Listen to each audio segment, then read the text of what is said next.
Hi, I'm Ballard from B&M Analysts. We're the facilitation company of the KZN Clothing and Textile Cluster. We recently went to Turkey to learn about international best practices in manufacturing.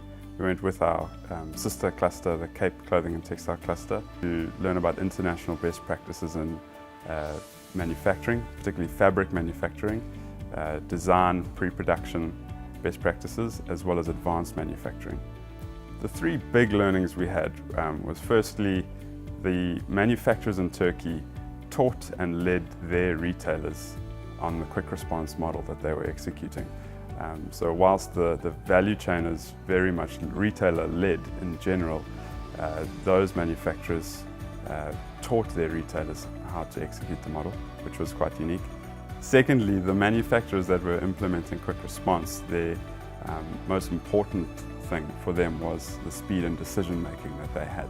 And the way that they did that was empowering their junior staff, which I thought was quite interesting, and they were quite happy to have those junior staff making mistakes so long as they learned from them and had enough of a feedback loop to improve.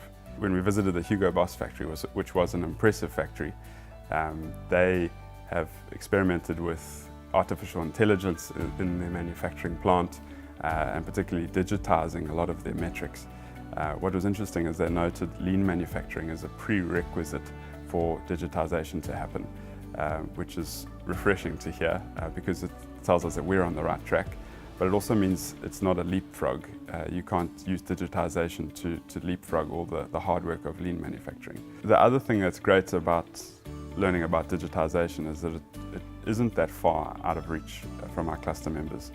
A lot of our cluster members have gone through a lot of lean fundamentals, and some of them have already started digitizing some of their metrics. So whilst the Hugo Boss factory is impressive, a lot of what they have is not out of reach for our cluster members. For the more comprehensive report on the learnings from this trip, I'd really like to encourage you to download the report, click the link on the website and have a look at the photos and a lot more detail there.